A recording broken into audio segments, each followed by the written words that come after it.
so excited to have Elevate Government Affairs here to educate us on the new infrastructure bill. And so we're calling this meeting Hydrogen Powered Vertical Aviation, the $1.2 trillion Infrastructure Act, and other recent enabling legislation. So we'll start off with introductions, which is me, Danielle. I'm the co-chair of the H2eVTOL Council. Michael Diamond is the other chair, and I believe he is on the call, but he may be hopping on a flight soon. So hopefully you'll get to see him. If not, you'll see him in the future.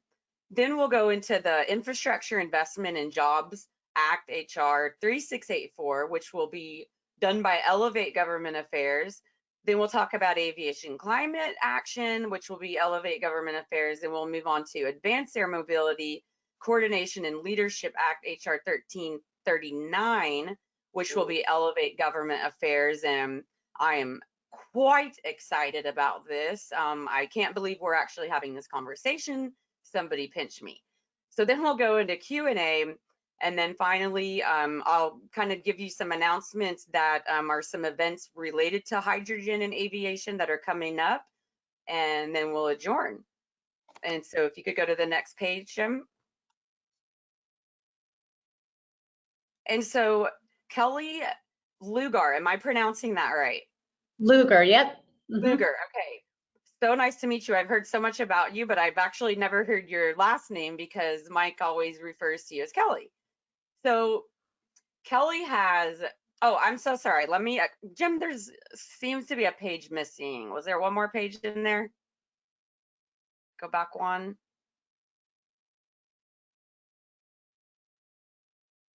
Perfect. So this just kind of summarizes what they're going to talk about today. So the 2,700 page HR 3684 Act provides 1.2 trillion, including new funding of 550 billion in funding normally allocated each year for highways and other traditional infrastructure projects. However, the bill opens federal funding to non-traditional infrastructure needs such as hydrogen fuels and vehicle charging. So we love to hear that. The Aviation Climate Action Plan. The Biden administration released its Aviation Climate Action Plan as part of the larger announcement at COP26 of net zero greenhouse gas emissions from the U.S. aviation sector by 2050. And I, for one, am super excited to hear about the United States being involved in this. And then finally, Advanced Air Mobility Coordination and Leadership Act, HR 1339, and the purpose shall be to plan and coordinate efforts related to the safety, operations, infrastructure, physical security, cybersecurity, and federal investment necessary for the maturation of the AAM ecosystem in the United States. And it's kind of cutting off there at the bottom, but just so you know, our not sure why it cut off, but our sort of our mission at the Hydrogen eVTOL Council is to mobilize the global aerospace community and adjacent industries towards hydrogen-powered air mobility. So as you can see, this is just really right up our alley. Next page, please. Yes, so now Kelly. Kelly's been involved in government relations for 25 years in Washington, D.C., focusing on energy and environmental matters. Her broad experience in energy legislative and regulatory matters includes strategy formation, policy and issue advice, and outreach to key policymakers in Washington. She has a proven track record of impacting policy and has represented utilities, public power trade, associations, nonprofit organizations, and energy companies before Congress and the executive branch. And I'm so grateful for Elevate Government Affairs and going through this work so that we hopefully don't have to read the whole, 2,000 page. And Sam Whitehorn. Sam spent his more than 30-year career addressing tough legal and policy issues. He's been deeply involved in infrastructure, transportation, and technology sectors and their intersection for years. Co-founding Elevate will allow him to continue to collaborate and craft responsible solutions to those issues. Sam has been in the trenches on transportation security, leading the effort to create the Transportation Security Administration after 9/11. Interesting. And knows the rigors and pressures of the Senate and House intimately. He's worked on issues like noise, transportation funding, and safety in a host of sectors over the years. And so with that, I will pass it to Sam. And I know it says on here Kelly goes first, but we're actually going to just start off with Sam. So Sam, it's all you. Thank you, Danielle. Thank you for that introduction. Michael, Nexa team, thank you. Vertical Flights Society, Mike and Jim, also thanks. And by the way, for those of you that don't love TSA, don't blame me, but it has kind of worked. So we're kind of proud of that. And I actually did that with my partner here at the firm, Rob Chamberlain, who was my Republican co-lead at the time, and I worked the Democratic side. But next slide, please.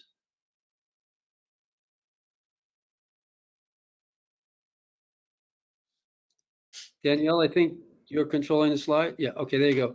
So today, as Danielle said, we're going to walk you through a couple of things. I'll tell you a little bit about our firm, what we're about, how we function.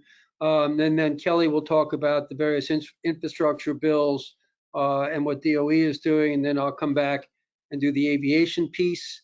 And then Kelly will come back and talk a little bit about some of the excitement we see from the members in terms of other hydrogen bills that are out there. And then hopefully you will all have lots of questions and we'll have hopefully a few answers. And if you do have additional questions and you think of those later on, feel free to shoot us a note. We'll run down answers for you as best we can. Next slide, please.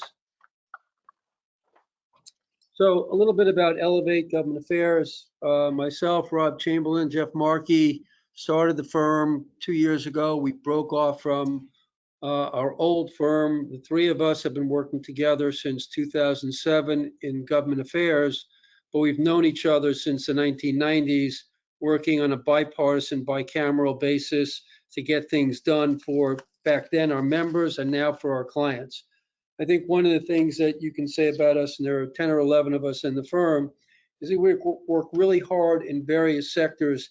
And one of the reasons that we left was to be able to do exactly what we're doing right now, where you have an energy piece, you have a transportation, a technology, and a telecom piece. And a lot of these sectors are sort of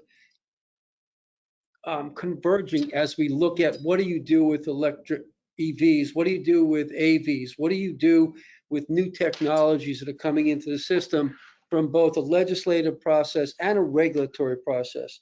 The one thing, and I'll talk a little bit about it later as you think about it, is, and this is the way we approach it, just because you have legislation that is enacted and you allow for, let's say, hydrogen to be one of the programs that's eligible for programs, you then have to go to the agencies. I've done that with DOT. I know Kelly's working with the Department of Energy quite a bit to really get to the meat of what you want. So the process for us doesn't stop when a bill is enacted. It is just one step in the way to getting something done. The other caution that I will have is and legislation takes far too long, unfortunately, in these days, but the regulatory process also takes far too long. And that's something that we have worked hard amongst ourselves at the firm to try and overcome and figure out different paths, talking to the FAA, talking to the various players about how do we get something done quickly. Technology is moving too fast these days to have a bill pass and then have a 3 or 4 year lag on the regulatory piece. And I'll talk a little bit more about that on the drones later. But as you can see, in terms of our clients, we're representing big players, new technologies, exciting new players and technologies in this space as we move forward. And it does intersect with all of Kelly's history and work as well. So that's the beauty of what we're doing, and we're really, really excited about it. And Kelly's going to talk about the bills, but the one thing that I want to say about all of that is, and I've said this to my friends on the Hill, despite having worked hard on the Hill, as Kelly did too, the folks on the Hill in this last year, going through the COVID legislation, going through the infrastructure bill, going through the Build Back Better Act, have worked harder than I've ever seen any staff or any of the members work. But they also have the ability And this is what really helps us to bend the curve in terms of what we're all trying to accomplish. The investment decisions, the regulatory decisions, the amount of money being spent gives us an opportunity to meet the goals of the 2050 net zero that the administration has set out. So we've got a lot of work to do, and we love doing it. And as I said, there are 10 or 11 of us in the firm, but I think that as Danielle pointed out, our backgrounds, no need for me to go through that again, other than say, I'm really excited, and I've been doing this a long time, and I haven't been this excited about particularly the greening of the system in a long time. And I spent a lot of time going around the country years ago on noise and environmental issues in the aviation world. So this is really cool stuff.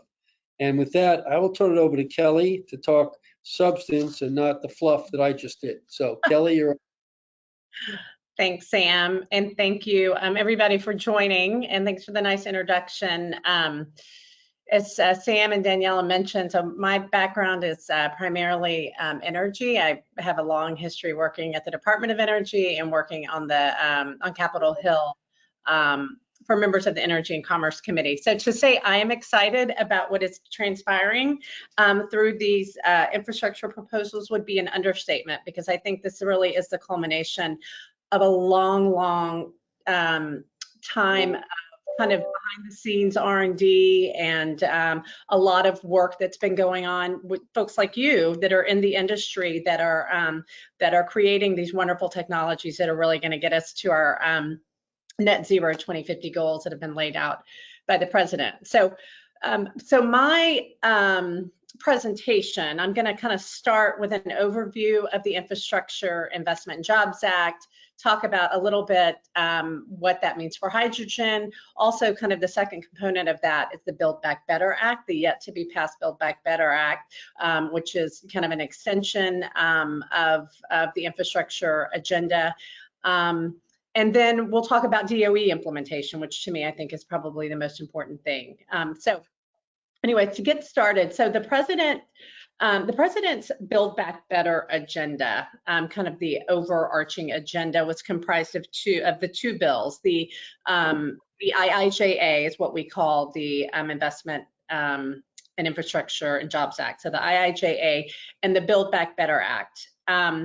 Both of these bills were included proposals to modernize America's infrastructure while building a clean energy economy. And that was kind of the central component, I think, of what of this new infrastructure, of modernizing infrastructure to really kind of build out this clean energy component at the same time. So this presents really an unprecedented time for clean energy technologies, and specifically hydrogen. I cannot overstate kind of the focus that has been placed on hydrogen. No other time in history, I think, has private industry been as well positioned to partner with the federal government to lead to this new clean energy economy, because the federal government, they cannot do this alone. The investments that will be made through the new government programs, they must be wise investments, and they must be the right investments to ensure that we do meet our clean energy goals. So as such, the federal government will be seeking the expertise and the knowledge of folks like you that are on the phone and listening to this call.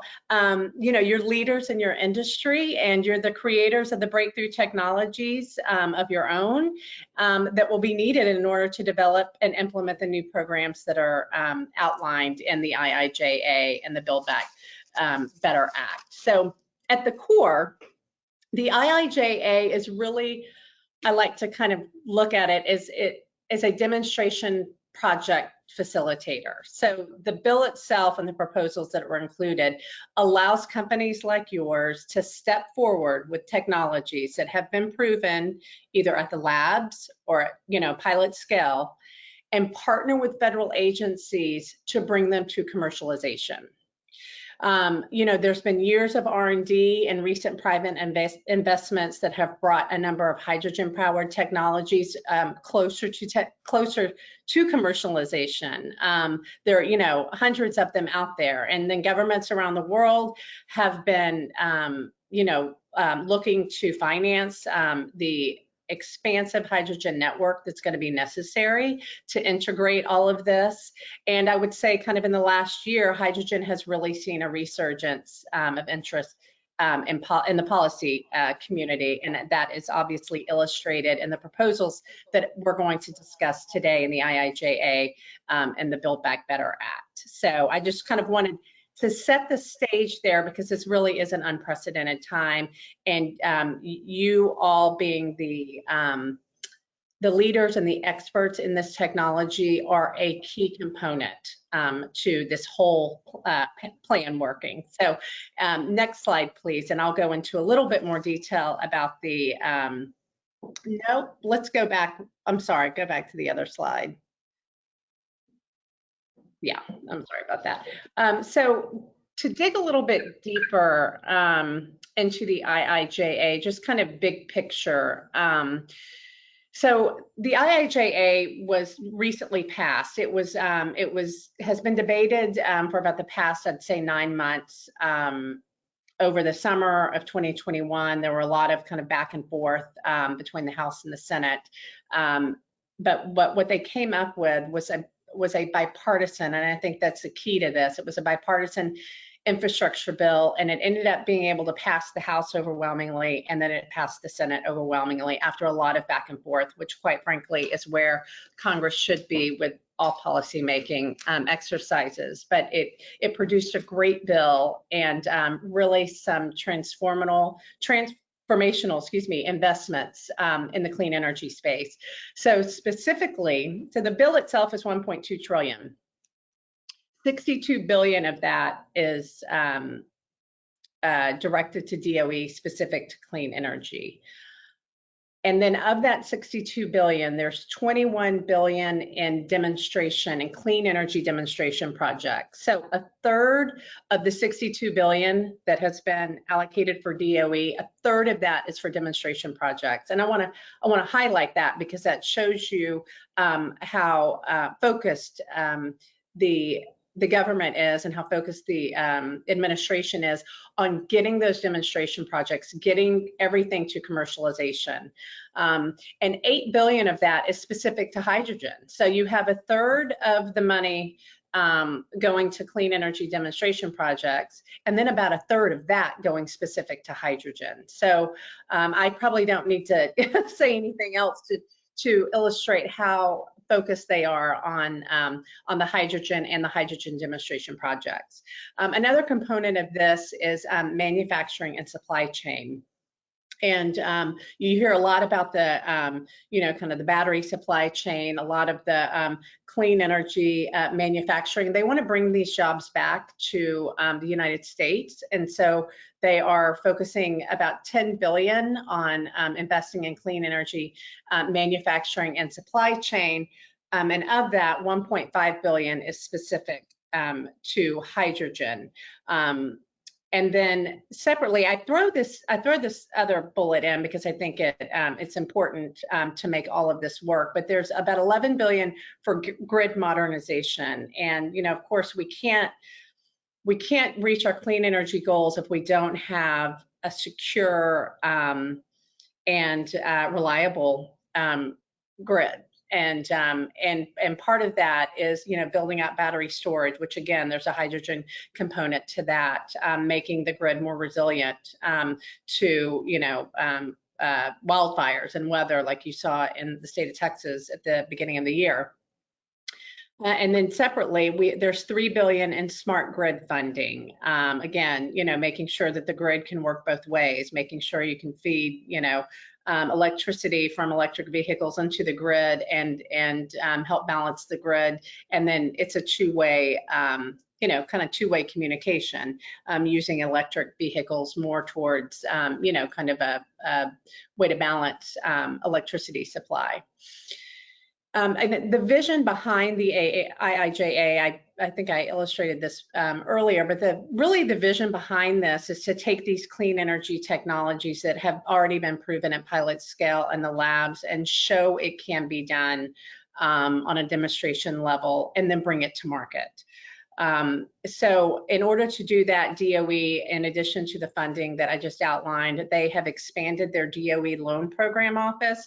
And I will say, having worked, the DOE Loan Program Office has been around a long time, but it is expanded very seldom. So it takes usually an act of Congress to expand the scope of the DOE Loan Program Office. And one of the things that was done in the IIJA was it was actually expanded to include clean aviation, which I know would be an important point to raise to this audience.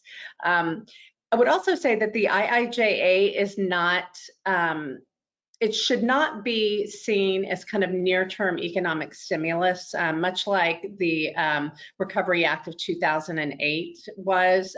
The IIJA really is about long-term investments, and it's about solidifying U.S. competitiveness through these wise investments over a 5 to 10 year period. So coupled with the Build Back Better Act, which I'm going to talk about in a minute, the IIJA and the Build Back Better Act is estimated to create 1.5 million jobs annually over a 10-year period. So those are some big numbers. So if rolled out correctly, and if partnering with, industry in a really productive way, it hopes to realize these 1.5 million jobs annually over the 10-year period.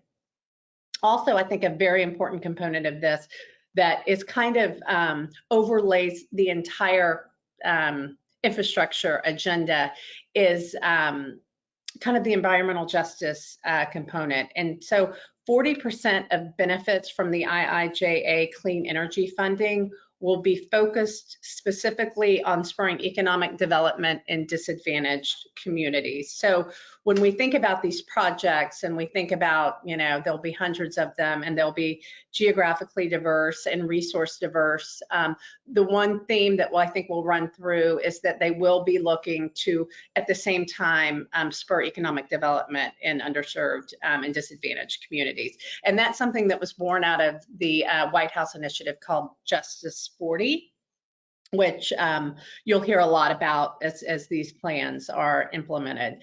Also, as part of the IIJA, there'll be a prevailing wage requirement on all federally funded programs and federally funded projects. So that will be something I think to consider as these programs are rolled out. Okay, so now next slide, please. Okay, so what does all this mean for hydrogen? It means a lot for hydrogen. The hydrogen programs, as I outlined earlier, receive about $9.5 billion in investment. I have heard from DOE and I've heard from many in the industry that kind of hydrogen has been identified within DOE as really this new clean energy economy of the future. So not just an integral part to the clean energy economy of the future is what it says on the slide, but actually identified as the clean energy economy of the future. There's a lot that needs to happen between now and then to ensure that, but they have provided a couple of interesting provisions that will hopefully get us to this clean energy economy. The largest investment goes to the demonstration of hydrogen production, and that's $8 billion, and you all probably heard about this. It's $8 billion to establish and oversee 4 regional hubs to demonstrate clean energy, hydrogen production, processing, delivery, storage, and end use. This is perhaps, I think, the most important and more transformative investment for the hydrogen component. The regional clean hydrogen hubs will look to demonstrate the production, the processing, the delivery, storage, and these initiatives include requirements for feedstock diversity, with one hub required to demonstrate production from hydrogen from fossil fuels, one hub for hydrogen from renewable energy, and at least one hub for hydrogen from nuclear energy. And the initiative also includes end-use diversity. So at least one hub will have to demonstrate hydrogen use in power generation, and then one hub for hydrogen use in the industrial sector, and then one hub for use in the transportation sector. And then lastly, the initiative will also include geographic diversity, with at least 2 hubs designated to be in regions of the United States that have the greatest natural gas resources. So I just wanted to outline, you know, the $8 billion for the hubs, they're going to cover a lot of ground. They're going to cover a lot of, you know, fuel source and in-use diversity. And this is really kind of to build out the hydrogen infrastructure. And, you know, it's imperative that you kind of get the hydrogen ecosystem right and figure out what's necessary and what you need. And so I think in order to do that, you have to throw out a lot of different scenarios. So that's, I think, what the hubs we'll hope to do. Another key element of the hydrogen investments are the manufacturing and supply chain, and it's broken out here to include the electrolysis program and the manufacturing initiative, but really combined that 1.5 million, or that 1.5 billion, excuse me, is really to kind of solidify the supply chain of hydrogen production and all of the components that you need for that. And that's through, you know, this clean hydrogen manufacturing initiative, 500 million for grants to advance these clean hydrogen production technologies. And then this 1 billion for you really kind of to bring down the cost of clean hydrogen. So it's the program that focuses on hydrogen made through electrolysis, and it's really targeting to get that cost down to about $2 per kilogram within the next 5 years. And so that kind of encompasses the kind of the supply chain and the manufacturing. And I will say kind of the goal of these 2 components is really, you know, to produce it here in this country, but then also to be able to export it. You know, I mean, the hope is to be able to provide the rest of the world the hydrogen that we produce here in this country. The last 2 bullets, not funding related primarily, but they do direct the Department of Energy to develop the first U.S. national strategy and roadmap to facilitate the clean energy economy. And then it also, the last, directs the development of an initial standard for the carbon intensity of clean hydrogen production from renewable fossil and carbon capture and storage, and the other fuel sources, nuclear, and the many sources that hydrogen can be derived from. And there will be beginning at 2 kilograms of carbon dioxide per kilogram of hydrogen. So they will be looking for, you know, again, kind of this carbon intensity to define what is clean hydrogen, or green, blue, purple. Next slide, please. So moving on to the Build Back Better Act. So this is the second part of the President's agenda, the President's infrastructure agenda. This is a bill that has yet to be passed. It's a little bit more of a divisive piece of legislation. There have been a couple of iterations of the Build Back Better Act. One did finally pass the House just right before Thanksgiving, and primarily on a party line vote. It's a fairly partisan piece of legislation. And now the Senate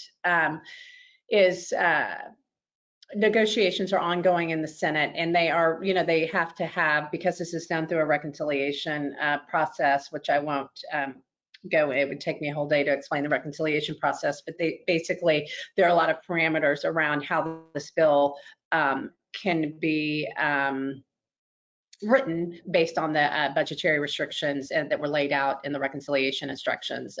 But it needs all 50 members of the Democratic caucus to pass. And right now, the way it's written, they're still, you know, trying to compromise on a couple of those provisions. There's a vote expected in December.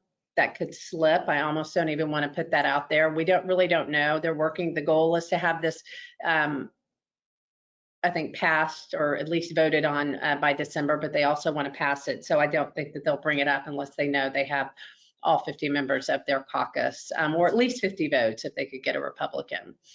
So I think the overall way to look at the Build Back Better Act is its primary goal is to provide the market incentives. So you had the IIJA that wants to bring everything to commercialization, wants to bring these, technologies, prove them on a large scale.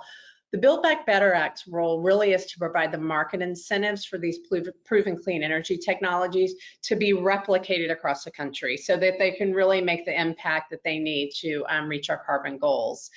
Included in those incentives are expansions and extensions of a number of existing renewable energy incentives, for wind and solar and a whole host of existing renewable energy and clean energy tax credits, but there's also a new clean hydrogen production tax credit. So in addition to the hydrogen, there was also a new storage investment tax credit that is a part of this Build Back Better Act, this yet to be passed Build Back Better Act.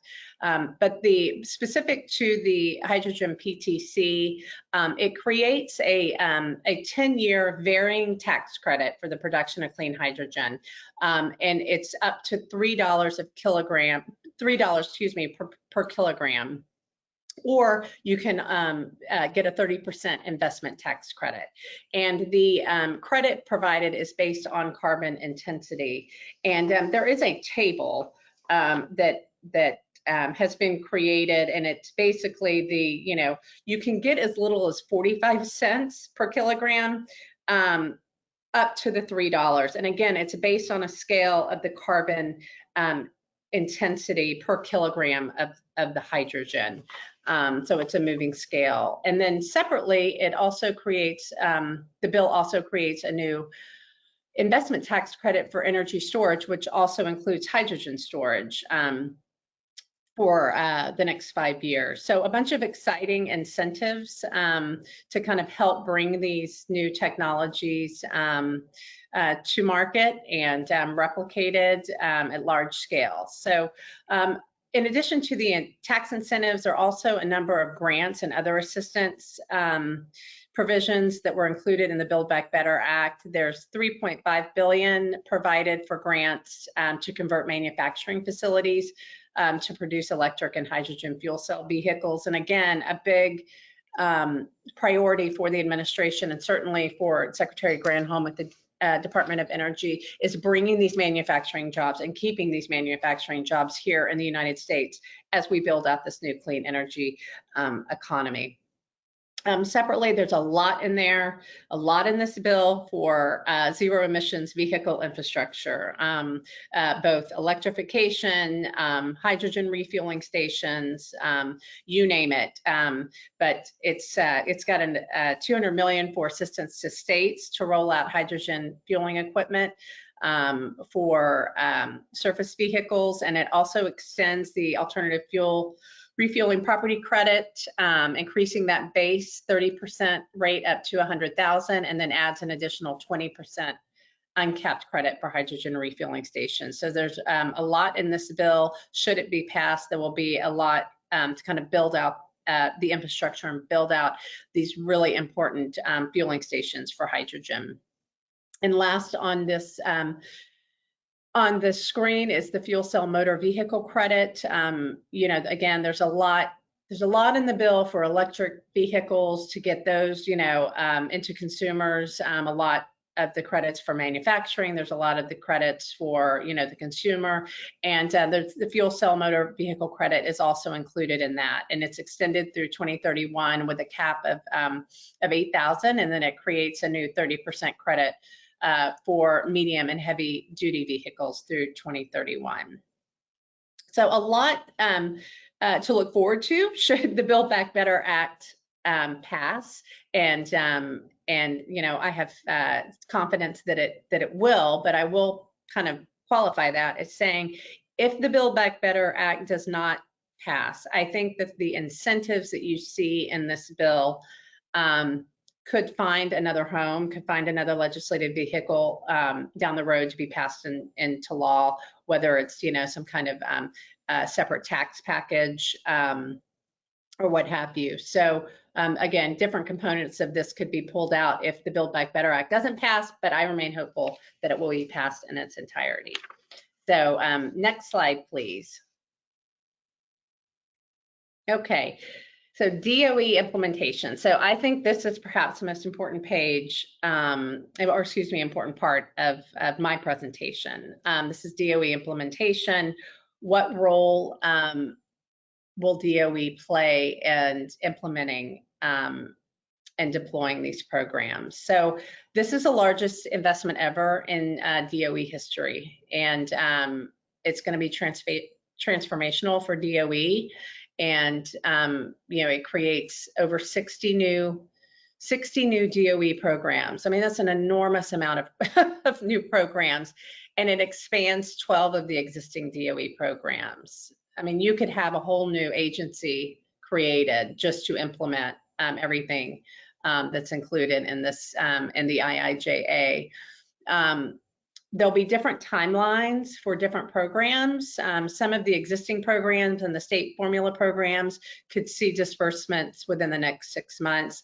But the new programs, which is the large majority, are new programs, will be more long-term initiatives. I think I mentioned earlier in my presentation that this is not near-term economic stimulus. This is something that they are looking, over the long term, 5 to 10 year investments. So these new programs will have disbursements that will take place probably over the next few years. They've got to build the programs. They've got to build. They've got to hire at DOE, which I'm going to touch on that in a minute. But they've got a lot of groundwork to lay before they can get these programs up and running, and hence get the funding out the door. All the hydrogen programs will be run out of DOE. There's some joint charging programs, charging infrastructure programs that some of that money goes to DOT. And then there'll be a joint program between DOE and DOT as far as disbursements of the fund, but primarily all the new hydrogen programs will be out of DOE. The main role of DOE in the IIJA is to facilitate proving these new clean energy technologies at large scale. So basically to show that it can be done, and then the incentives in the Build Back Better Act will actually bring it to market.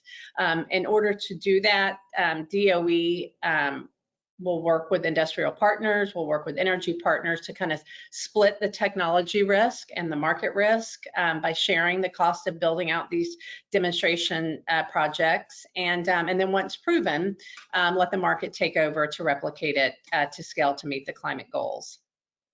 So here's where you all come in, and stakeholders and folks on the phone and leaders in the clean energy industry, is you need to engage with the Department of Energy, engage with the federal government, engage with the Department of Transportation, because stakeholders are going to be critical partners to DOE and the rest of the federal government in implementing these new programs. And experts in your sector, you will be active participants in both building the programs, developing the programs, and then the implementation. And DOE simply can't do it without you. They will have to depend on you all for your knowledge of the technologies and your knowledge of what works and what doesn't, and what's needed and what's necessary to make it work. I mentioned that DOE would be having a lot of new job openings in order to kind of roll out all these new programs. They will be creating over 1,000 new jobs to implement the IIJA, and they're seeking recommendations for experts to fill these positions. They'll have a hiring portal that will open soon. So if you all know people that are, would be good in these roles, people that are, in your industry sector, in your specific wheelhouse that you would like to see kind of on the other side of the partnership, encourage them to look at the DOE hiring portal. for these thousands of new jobs that will be necessary. And then last on this is, and this goes back to kind of the environmental justice component of this and the disadvantaged communities. DOE will be setting up regional specialists that will serve as a conduit for states and communities to discuss issues such as economic impact as these programs are rolled out. And there will be listening sessions that the Department of Energy, that I've heard that DOE will be starting soon to kind of talk about how different geographic and different parts of the country, you know, how these will have a different impact on their economy as we transition to clean energy.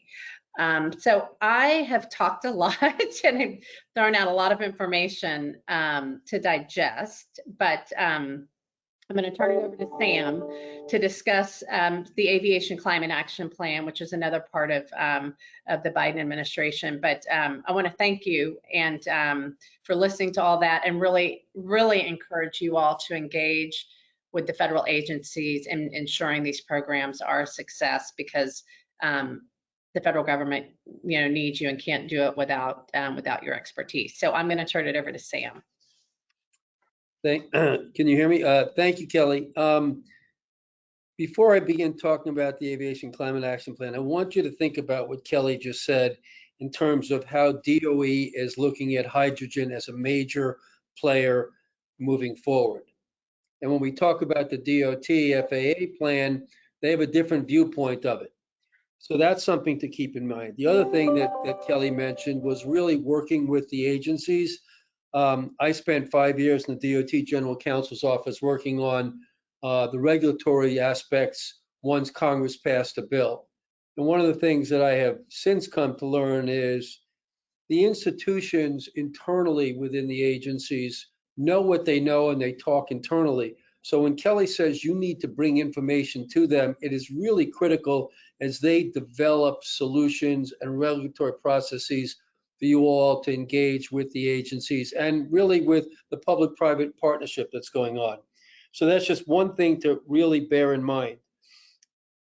When we talk to the Aviation Climate Action Plan, Secretary Buttigieg announced it back in November, or still November, earlier this month, the Climate Action Plan in Glasgow. We had been talking to the FAA and DOT before that about their views on all of this. And what they told us was you also needed to go back and look at the program that the president had done with sustainable aviation fuel back in October. A lot of the work that was done for that then carried forward into this next plan, the Climate Action Plan. When you look at that plan and you think about it, what FAA DOT did was they looked sort of soup to nuts to try and figure out how do we get to net zero? What else can we do? So take each one of those items individually. Sustainable aviation fuel, the industry is there, a lot of support for it on the Hill, a lot of provisions in law that are coming forward to facilitate that. Is that the answer? It is one piece of the puzzle, but it is an immediate piece of the puzzle, I think, or a more near-term piece of the puzzle from DOT's standpoint. When you talk about air traffic control, the FAA gives themselves high marks for having a very, very efficient air traffic control system. I will grant you it is incredibly safe. Could be a lot more efficient. They still don't have efficiencies over the oceans. There's still a lot more technologies that are out there that the FAA has been slow to adapt that could shave minutes off of every flight. 5, 6, 7, 8 minutes off of every flight is a real fuel savings. So there's a lot more in the ATC world that they can do. Airport operations, a fraction of changes can be made there too. But when you get down to hydrogen and electric vehicles, you know, eVTOLs and the like, they didn't quite discount hydrogen, but they didn't give it the same emphasis as the Department of Energy. What they do though is they looked at hydrogen and where it can be used, where they believe it's going to be developed in the small aircraft, short haul markets And there is a place for it, they acknowledge, but they also acknowledge or say, and they told us this directly, that the infrastructure won't be available there. That's number one. And number two, to outfit large aircraft with hydrogen systems is prohibitive. Okay, I get all that. And we talked to the FAA researchers as well, who they had relied upon to come to that conclusion. And in talking to them, you know, the example that he used with us was to equip Charles de Gaulle Airport in France with enough hydrogen to feed that entire system. They would have to build a power plant the size of a nuclear reactor. Charles de Gaulle doesn't have that kind of land. That infrastructure is prohibitively expensive. There aren't a whole lot of airports in the US. Maybe Denver with 53 square miles probably could build a nuclear power plant, but having lived there through Rocky Flats and a few other issues, I'm not sure a nuclear power plant is on their list to build. But I think what is important is, and we recall that this is through 2050, 29 years. So let's think about 29 years. And for those of you on the call that are old enough to remember the computers we had on our desks 30 years ago, look, think about the computing power we had then versus the computing power you have on your iPhone or your Android today. Far and away exceeds what we had back then. Also think about the iPhone didn't exist until 2007. Facebook didn't exist until 2004. The Jetsons, for those of you that might remember, a cartoon back in the 60s, which had eVTOLs, made fun of sort of eVTOLs. Well, they're here. So in a short period of time, the revolution will continue, and all of you are really responsible for proving DOT wrong, demonstrating the technology, creating new technologies, making the investments that are needed, and driving the political process both on the Hill and at DOT to get what we need done to build out the infrastructure, to build out the systems that can create the opportunity, a better opportunity, or an opportunity to go to net zero. So that's my take on the climate action plan in terms of where we're going. It really is a show me, but let's prove them wrong. They're not saying it's not possible. They don't think it's possible. Let's show them that they're wrong. Next slide. Let's switch topics a little bit and talk about advanced air mobility, drones, this particular act, and where Congress is on all of this. Congress has had keen interest in drones, and it grows by the day. First, you had people that were afraid of drones flying over their farms. We were at a hearing, and one of the members said, well, if a drone comes over my farm, my ranch, can I shoot it down? The FAA person was really nonplussed and didn't quite know what to say. And then you go to members that want states and locals to control the drone highways. We had a conversation with a former FAA administrator about drones, and he said, whatever you're going to do, make sure they go over the roadways. Otherwise, there are a lot more headaches when you start crisscrossing private lands. But when you talk about advanced air mobility, the autonomous eVTOLs, the eVTOLs that are coming, and the delivery systems that the drones are capable of doing, whether it's for medicine or package delivery or inspection services, the members have realized the importance of these kinds of systems to safety and to really efficiency. It doesn't make any sense for a FedEx truck to drive 10 miles in a rural community when you can have a drone do that a lot quicker and a lot more fuel efficient to deliver a package. And they're getting there. They're getting there more quickly than I think people realized. So when we look at the drones and we look at advanced air mobility, the systems that folks set up to control it, to make it safe, to integrate it with aviation safety and everything else are really important. And we all know that the FAA is, people say, is risk averse. But the reality is the FAA was born out of a mid-air collision over the Grand Canyon in the late 1950s. They still, every time there's a crash, and I've been through lots of investigations with them and lots of crashes with them, they turn themselves inside out to try and figure out what happened, and the NTSB does too, what happened and why. They want to make sure that they get this right. They also will need political support for what they decide to do. And that's part of the challenge that we all have.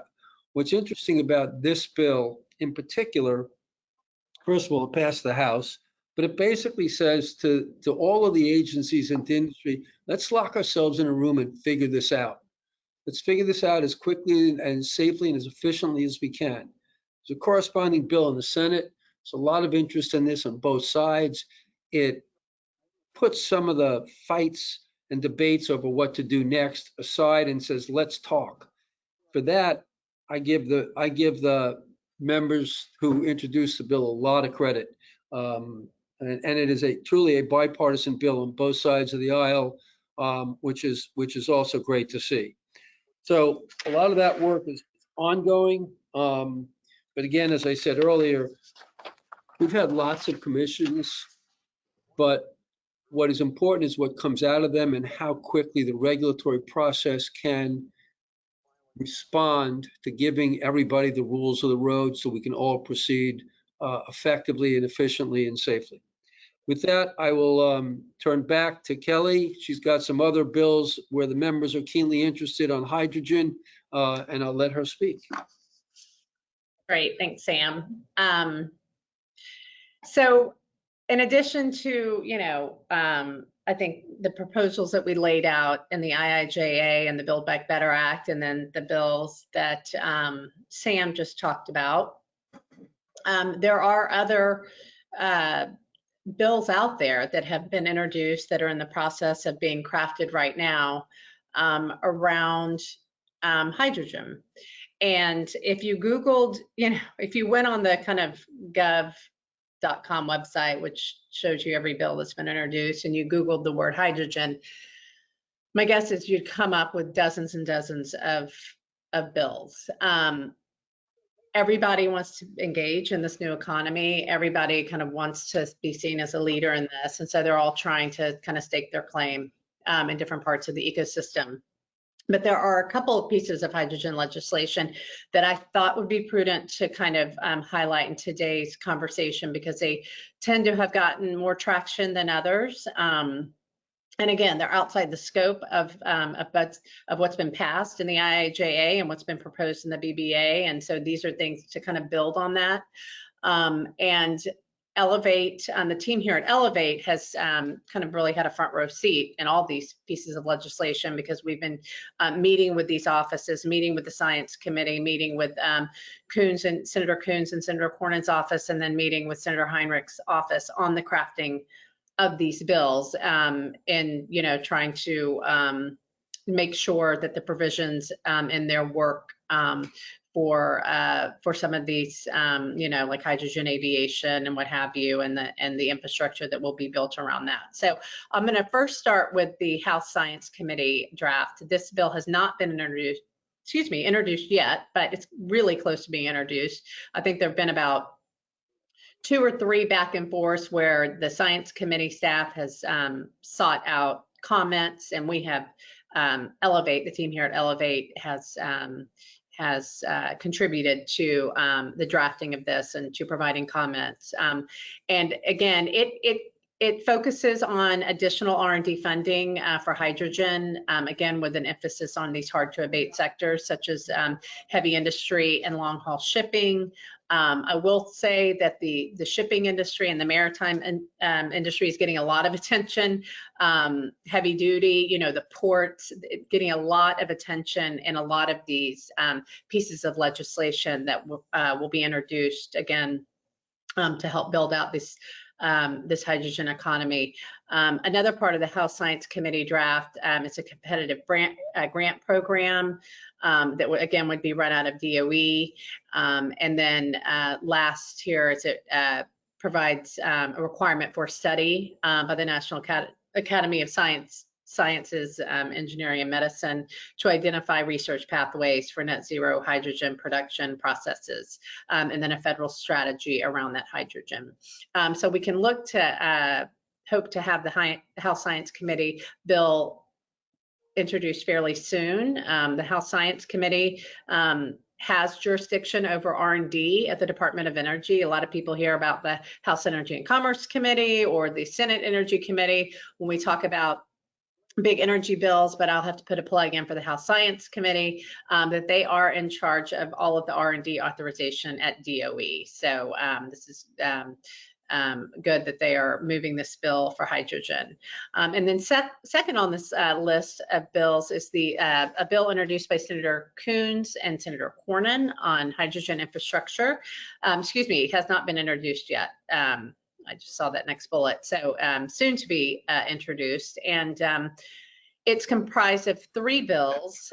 One is Hydrogen for Ports Act. Again, as the title indicates, it expands hydrogen infrastructure at the ports and then shipping. And again, this seems to be a common theme around a lot of the end use applications.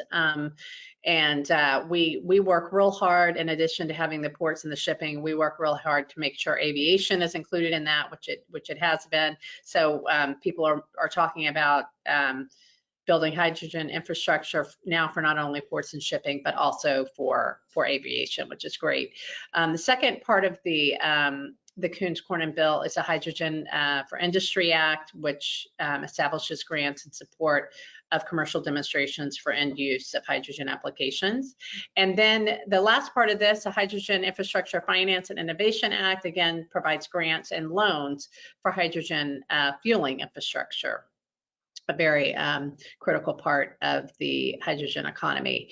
And then this last bill I wanted to bring to your attention, because if you, it's probably not in the press, and you probably couldn't Google it, and you probably couldn't look it up on the government website.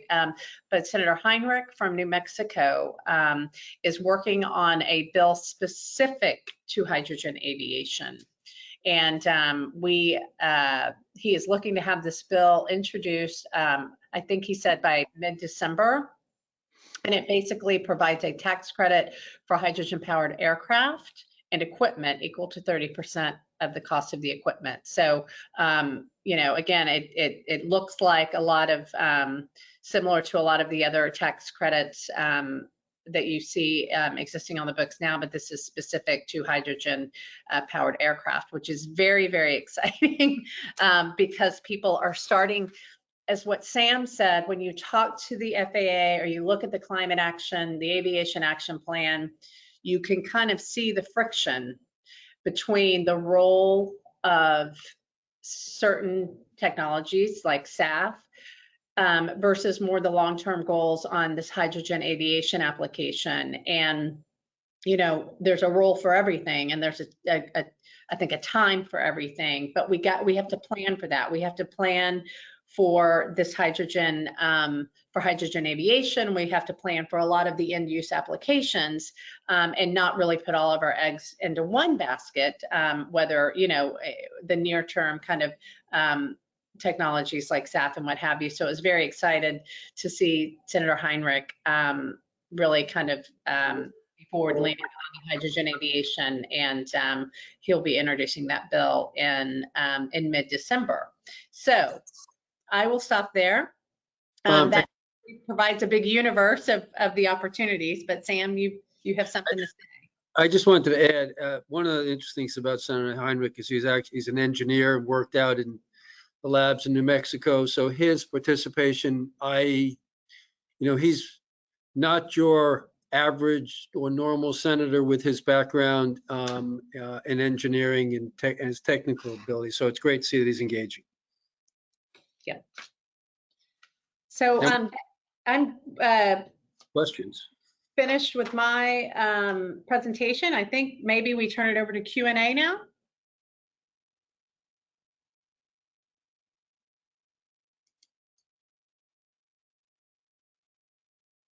How do we want to do Q&A? Do people have the ability to unmute themselves, or do they ask them in the chat, Jim or Chris? So they'd be asking them through the questions portal in their GoToWebinar dashboard. So that would be through text.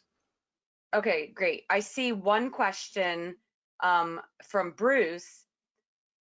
I wonder if that's Bruce Holmes. I'm guessing it might be. Will these charts be available as well as the video? Yes, I know we are recording this. And do you guys mind if we upload your slides? That would be great. Thank you, Danielle. Awesome. Yeah, appreciate it. So if you have any questions, Chris, maybe you Danielle? can, yes. Expand the questions box, detach it, and you can see that there's 3 others there. Okay, gosh, do you want to ask them? I am Danielle, just I can voice the questions if you'd like. I've got oh, the I window right in front of me. got it. Thanks. Yes, sorry everybody. I am very I'm go-to challenged. All right, so we have a question from Salim Ahmed. I hope I said your name right. Actually, and there's 2 questions. Does the $3.5 billion for domestic manufacturing grants also include advanced air mobility vehicles? We like that answer. I saw a head shake. I saw your head nod. Yeah. I'm not 100% sure. I'm not 100% sure if it does or not. And I don't want to say yes or no, but we can get back to you on that. Okay, great. I'll make myself a note to follow up on that. So next question from Salim. With whom should OEM manufacturers engage with to avail assistance and apply for grants? That's a great question. So, go ahead, Kelly. You go ahead.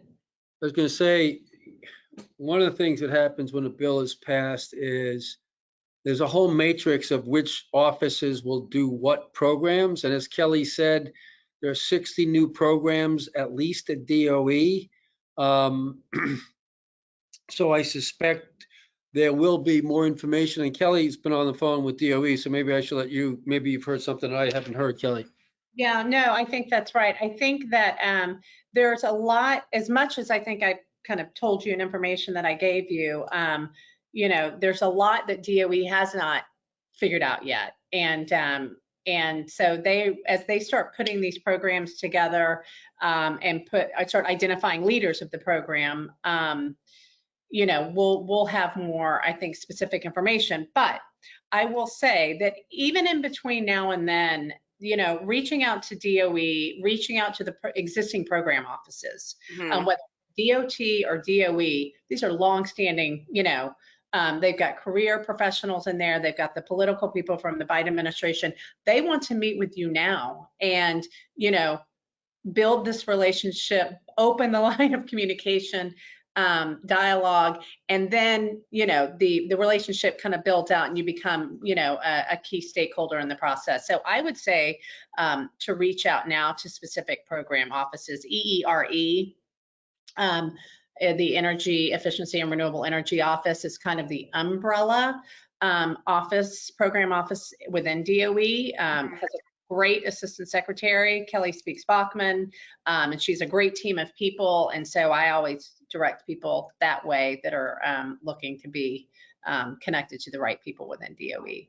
Okay, thanks for that, Kelly. I wonder, so another reason why we started the H2eVTOL Council is because we read, you know, we've been hydrogen enthusiasts for quite some time, not just enthusiasts, but I mean, people building and flying hydrogen powered aircraft. And we notice in a lot of these sort of roadmaps for hydrogen, there maybe will be like, if anything on aviation, it's like a tiny paragraph. And I don't know that I've ever heard them mention eVTOL, maybe a little bit. They might mention drones. And so what we wanted to help facilitate is like, hey, when these roadmaps are being created, we need to have a big section on aviation because that is probably the most promising use case. And so I'm wondering if you could help. I wonder if it might be useful to have Kelly, the other Kelly that you just mentioned, come talk to our group with some of her team members. And then we could just sort of tell her, you know, what we're trying to do, and maybe she can kind of help direct us and sort of help us navigate the space. I know that, I mean, Elevate is in the business of helping facilitate these types of conversations, and certainly at DOE. And so we are happy to kind of, do what we can and provide any assistance we can to facilitate these conversations, certainly.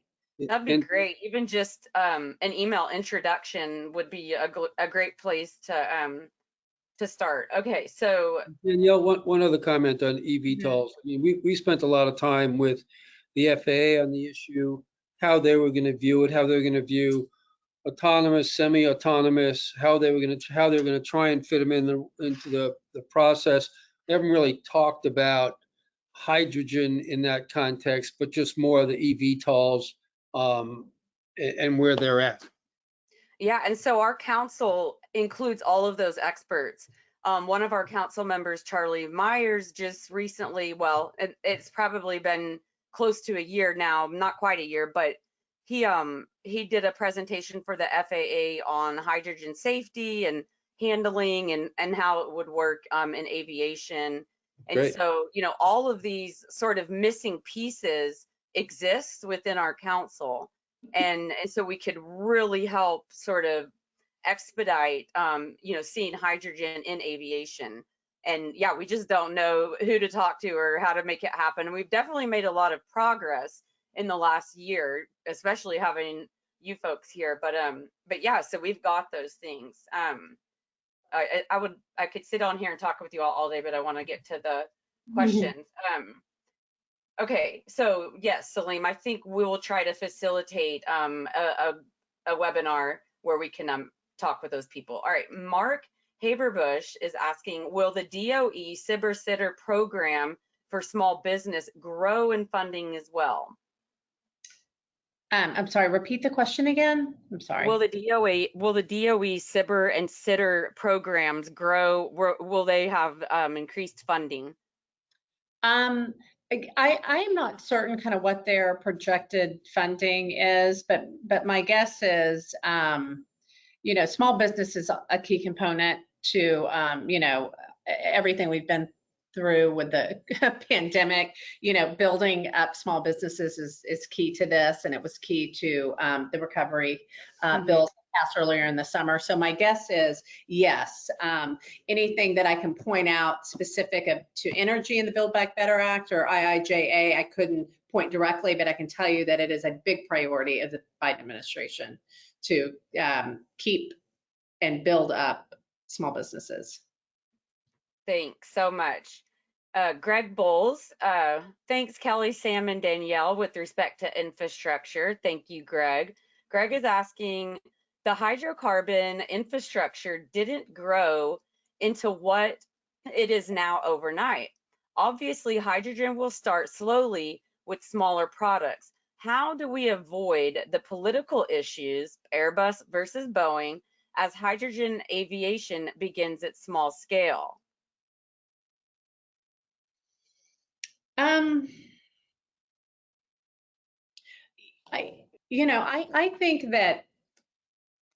think that the reality is that the United States is about 5 years behind Europe. Yep.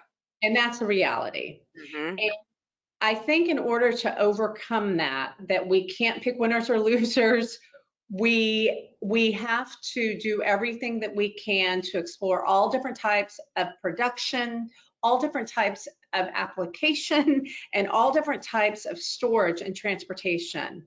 And a lot of investment's going to go into all of those different components, really just to catch up to where Europe is and the building out the infrastructure. So I don't see anyone in the near term picking winners and losers. I think everyone needs to step forward as a stakeholder, and everyone needs to have a seat at the table so you don't have this competition. And the only way that you're really going to be able to bring down the price of hydrogen and get the green hydrogen is to figure out lots of different ways to produce it in the beginning. We cannot leapfrog straight to green hydrogen as much as we want to. We can't. And so we've got to build it in, and we've got to build the economy from scratch, basically. So in order to do that, we've got to throw everything at the wall and see what sticks. I couldn't agree more. And just to kind of add on to what Kelly was saying, Greg, So I don't know if you are a member of our Hydrogen eVTOL Council. I can't remember. I believe you're from Joby, and I think you're part of it, but I can't remember. And I apologize if I got that wrong. But something that I'm currently working on is the H2 eVTOL annual report, which is our first annual report because this is our first year. And so over the past week, I have rewatched all of the webinars in a row, as well as looked at the transcripts and the slides.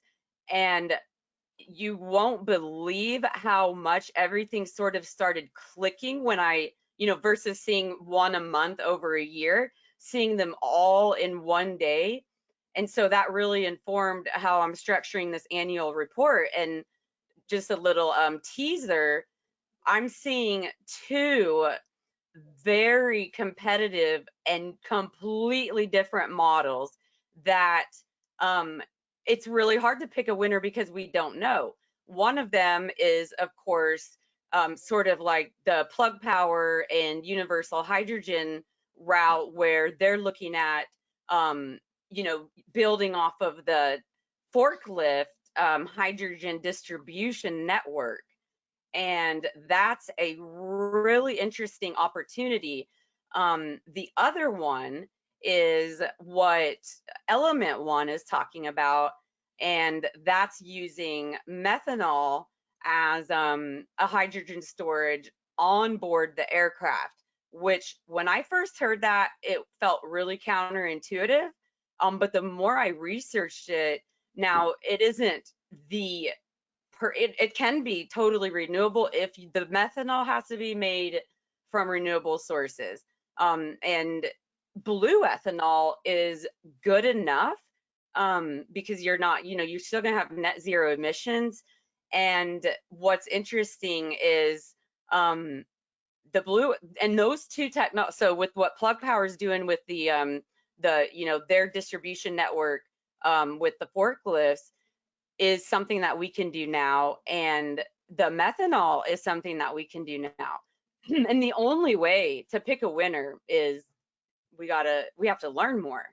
And so, those will be some of the things that we discuss, that I'll discuss in the annual report, that will also be discussed in January. So, and I'll talk more about that in a little bit. Okay, Jim, I'm thinking, yeah, this is Jim Sherman. The 2-page document is loaded into handouts. If you want to publicize it, it is also at evtol.news/news. And I'll just make a note of that so that maybe we can send out an email, because if you guys are like me, I have a hard time finding stuff on VFS Danielle, website. the 2-page summary that Michael generated is in the handout section of your dashboard. So you can download it right now. Oh, okay, cool. My dashboard on VFS. Oh, no, go to GoToWebinar. webinar. Oh, I don't know what my dashboard is. I'm telling you, you guys, I do not know anything about but so for everybody that does know how to use GoTo, it's in your dashboard. There's a gray bar that says handouts 1 of 5. Got it, thanks. All right, next we have Rich King, who, if my memory serves me correct, is working with Zero Avia. And I apologize if I got that wrong. Hi, Sam. When is the AAM ARC due to update report on their work to FAA? That's a good question, Rich, and I don't know the answer, but I suspect I'm going to have to find it out by tomorrow or by Wednesday before we talk. Sounds good. So next we have Sathya. I really hope I said your name correctly. I saw something about incentives to states for H2 production. Is there a deliberate plan to convert battery EV infrastructure to H2 coming up? I think that they want to do them both. I think they want to incentivize both. Yeah, and another thing that I've also heard about is just converting traditional gas stations into hydrogen refueling centers. which is quite pricey, but I don't think it's as pricey as building a new hydrogen refueling station, which is like, I think 3.5 million, or at least it was before they let you do multiple hydrogen stations in your submissions. And if you don't know what I'm talking about, I'll explain all of that in the annual report. So again, we have Sathya will, oh, sorry, I skipped Salim. Salim, thank you for saying that my queries were on point. I appreciate that.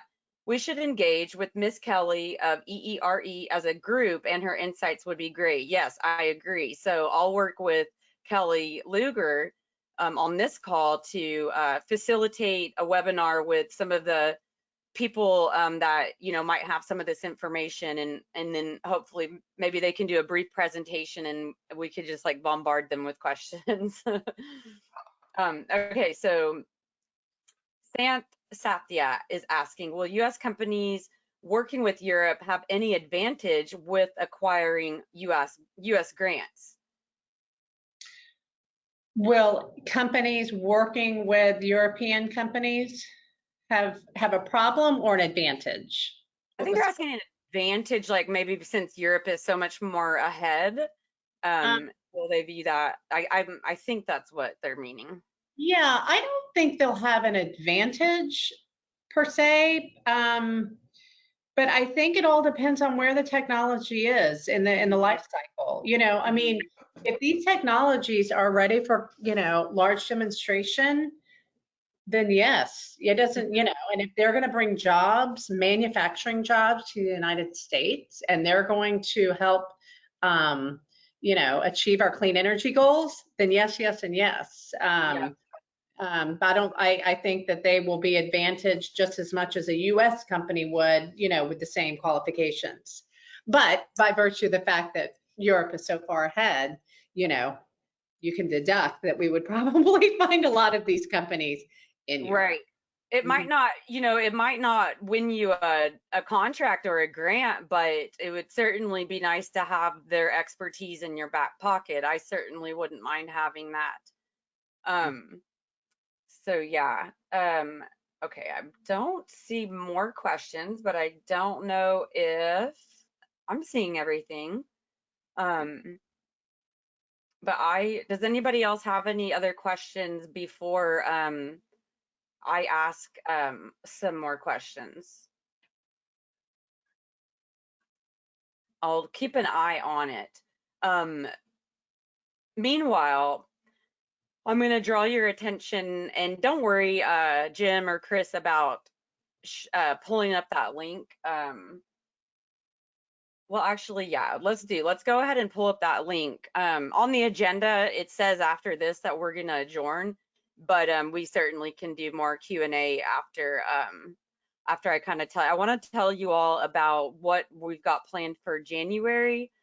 And Kelly and Sam, I would absolutely love to invite you to what we've got going on there, and perhaps this could be an opportunity to meet with EERE. So if you scroll down, so basically Transformative Vertical Flight is an annual event that the Vertical Flight Society puts on. It's super technical. You can learn how to design an eVTOL. You're going to learn about noise and standards and all sorts of things. And if you scroll down a bit, you'll see where I think it says preliminary agenda. And then if you could go to, that's weird, it usually opens for me. Well, that's okay, if it doesn't open, I can still tell them. Okay, cool, so you go to page 4. Okay, so this, we're not gonna go through them all, but these are how many different panels and courses there will be. And then if you scroll to the 27th, this is our first, could you maybe make it a little bit bigger? Okay, perfect. So, all right, there we go. So on the 27th, I'll be moderating a panel. We've definitely talked about hydrogen in the past TVF events, but I don't think we've ever had a panel on it. I could be wrong. It's come up, but I don't think we've had a panel strictly dedicated to it.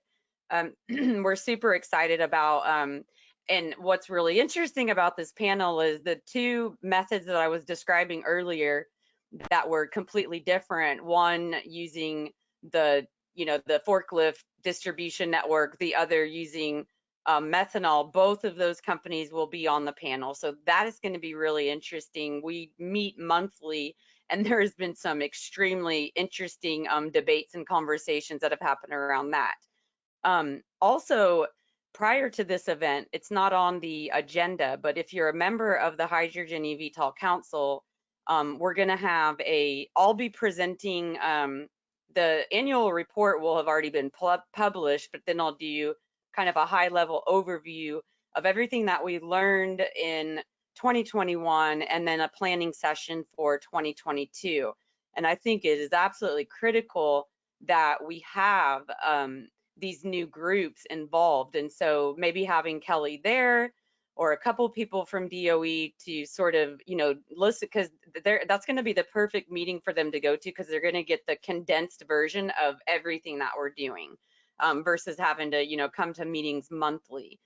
And so then, so basically that's kind of going to be a day packed with hydrogen.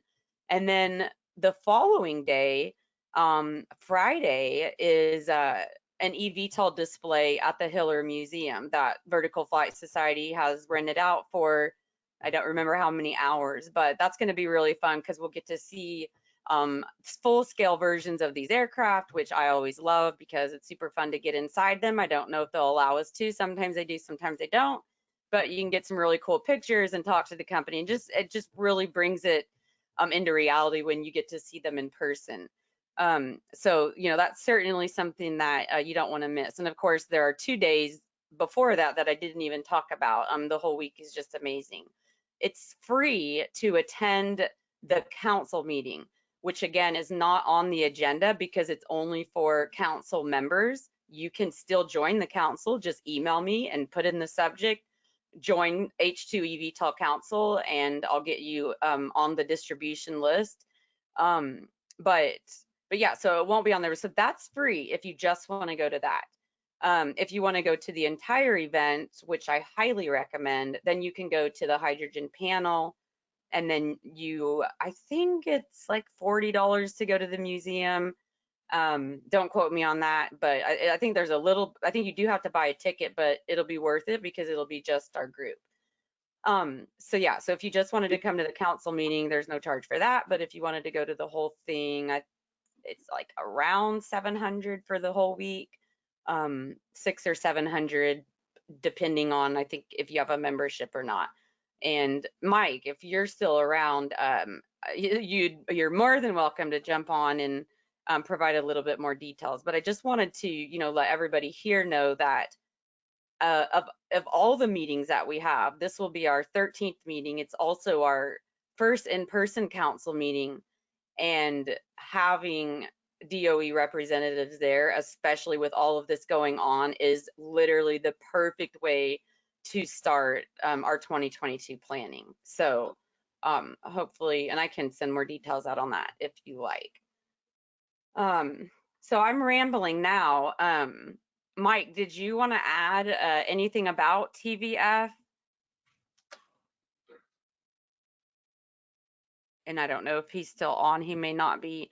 Or anybody else, if you want to ask any questions about the council or anything that we've got going. I'm not going to force everybody to stay the entire time, but I just want to make sure that, we ask the important questions. And I mean, I'll just go ahead and add, Sam and Kelly, for me, I also am the CEO of a hydrogen company, and we're sort of in stealth mode, depending, on, I'll say we're mostly in stealth mode. But one thing that we struggle with, and, I'm embracing just being extremely transparent. I'm a first-time founder and learning a ton as I go. Our technical background is insanely strong. Our partnerships are really strong. The team we have in place, technical team we have in place that can execute on testing and validating, I couldn't ask for better people. But I have written 6 proposals myself and have not gotten selected for any of them. And I've followed the instructions to a T. And for the life of me, I don't know what I'm doing wrong. I'm intelligent. I can write. I don't know what they want. And then the people that advertise that they help with this are not cheap. And so is there a entity that you all are aware of that can help with sibbers and sitters for people that don't really have a budget? I'm happy to pay a percentage if selected, but it's really hard to justify. I did it once and they just basically told me what I already knew, and it was kind of a waste of money. So I don't know. What are your thoughts on that? I'll say this, and I say Sam probably has some things to add. One is you do have to make an investment, whether it's your own time investment or outsourcing it, and that's a monetary investment with these grant writings. And some grants are smaller. You've got loan guarantee opportunities. That's very big, and so you do have to make an investment of some sort. Again, whether it's time or money. Your time or your money. But I will say that there are just some tidbits, and consider these free tidbits to take with you. When you apply for a DOE grant, and this might be across all federal agencies, my background DOE, it's always good to partner. It's always good to have a partner. It's always good to involve the labs or academia. Those are things that kind of can get you, higher, I guess, in the stack.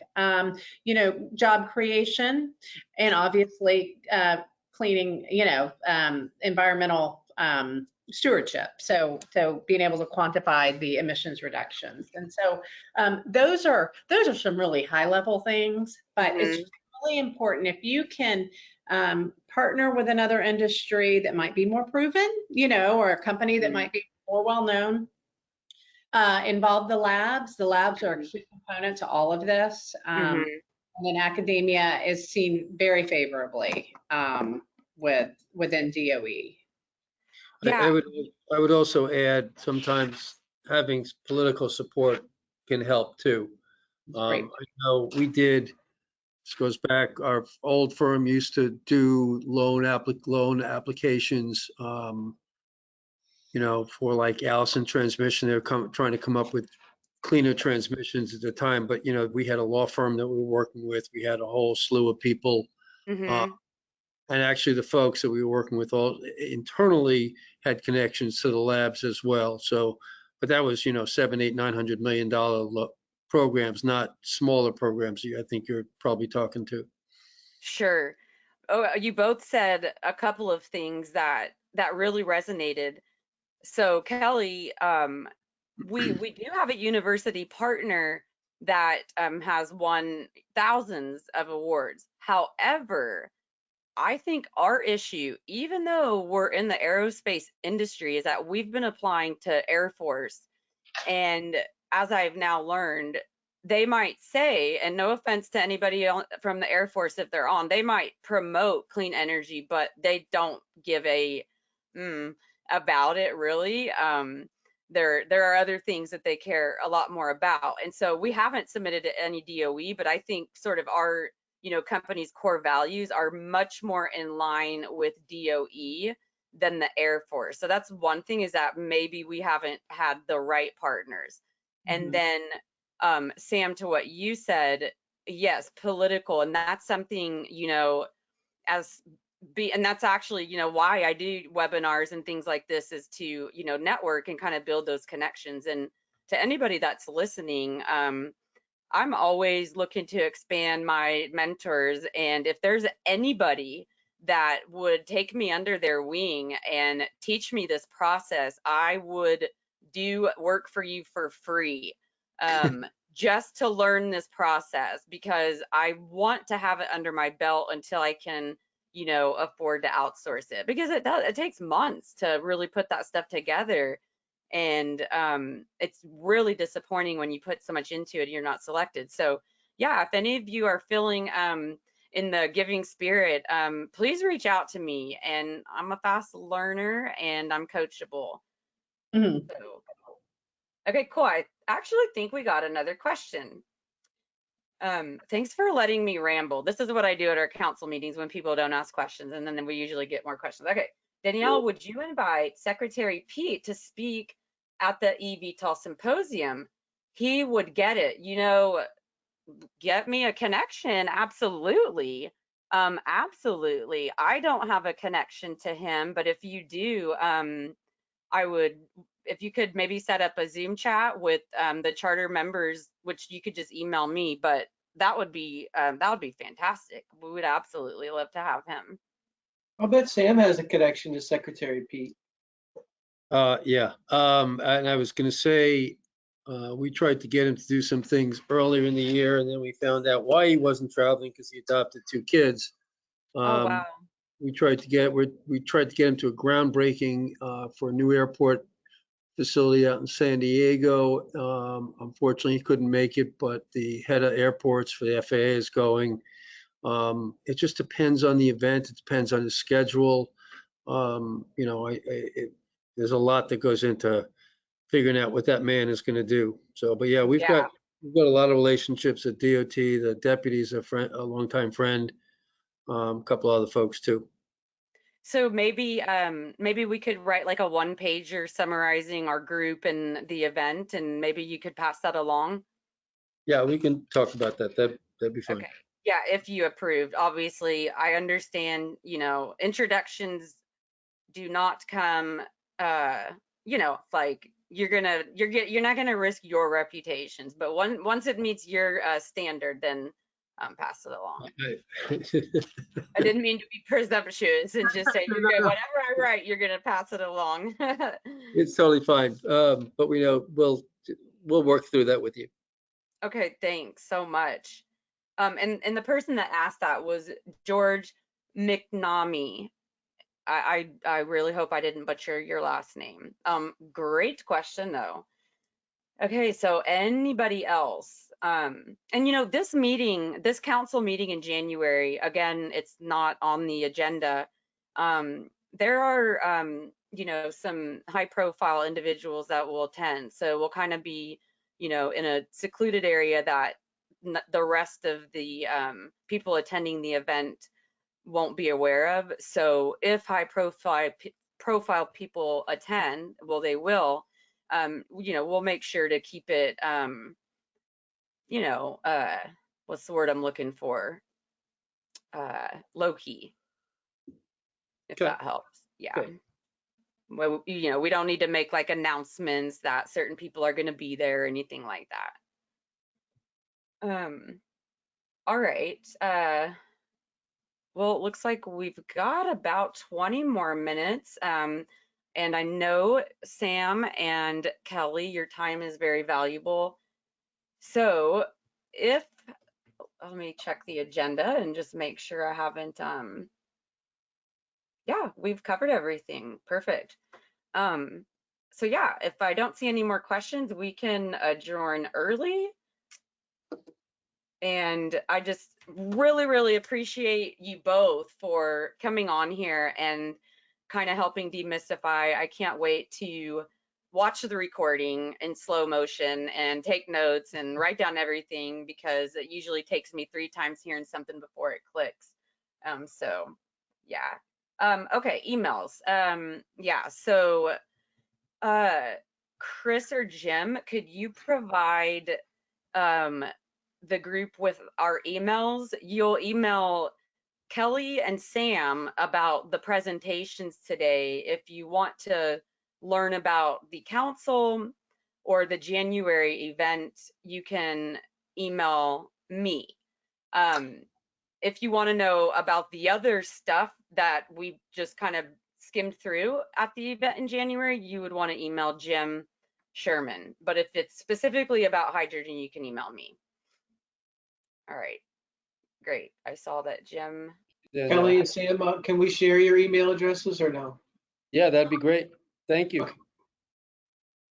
And would they be the same emails that you logged in with? That you're listed under here? I assume so. It's kelly@elevatega.com and sam@elevatega.com. Great, okay, thank you. Okay. I wasn't sure what we logged in as. All right. Well, I really appreciate this and thank you both so much. Looking forward to future conversations and work together, and have a wonderful weekend. I don't remember what day it is. I'm all screwed up from the holiday. Thank you so much for having us. Yeah, Thanks, everybody. everybody. Have a good Take one. care. Bye-bye. Bye-bye.